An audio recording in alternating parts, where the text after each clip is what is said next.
Hi, I'm James Power and this is Raspberry Point Oyster Farm. About 30 years ago we started this farm as just a hobby, and over the years we decided to grow some oysters, and it took 5 to 7 years to grow our first oysters. So one of the great things about oysters give you a direct connection to the water that they grow in. So for instance, oysters that come out of Hope River, they're going to taste like the water that they grow in. So the salinity, the minerality, all the different aspects of the water that these oysters grow in, the oysters take on that personality. We call it merroir for water as opposed to terroir. So every different place that you grow oysters, so for instance we grow oysters here, Hope River, New London Bay, Rustico, oyster bed, all those different places have different characteristics. The water flow will affect how fat the meat gets. The salinity will affect how salty the oyster is. Some people like a lot of really salty oysters, some people like a less salty oyster. But where that oyster grows, it gives you a direct connection to that water.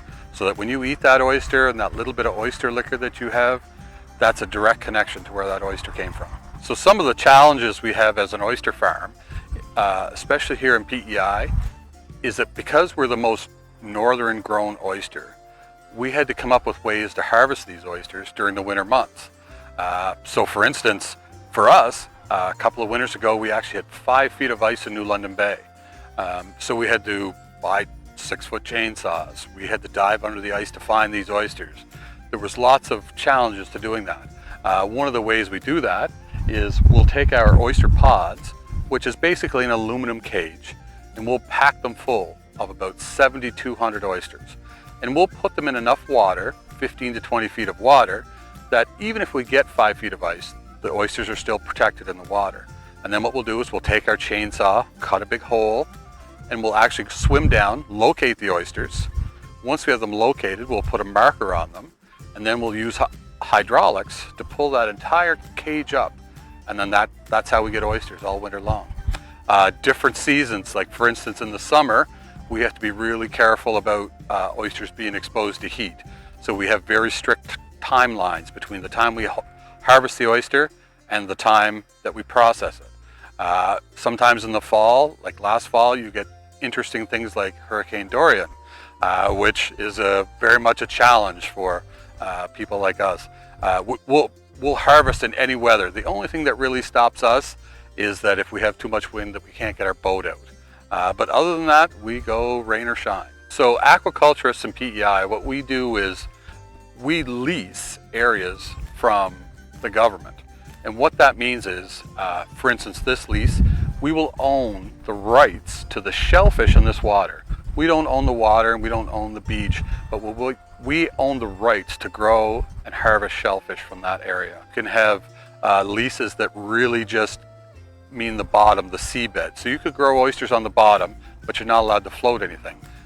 This that you see here, this is what's called an off-bottom lease. So we're allowed to float gear on the top, and what we do is we provide Department of Fisheries with a plan, and it tells them what we're going to do so that we can have corridors for kayakers or boaters. So here on PEI, we love to sell our oysters locally, but the amount of product that people grow here in PEI, it actually gets shipped all over the world. Oysters from Prince Edward Island have been environmentally conditioned for billions of years, that they have a really strong adductor muscle to keep them closed. And what that's great for is that as the water gets cold here in PEI, below 5 degrees Celsius, these oysters will basically close up and go into hibernation for the winter. So what that means is when we harvest oysters and put them in a cooler, they think it's wintertime.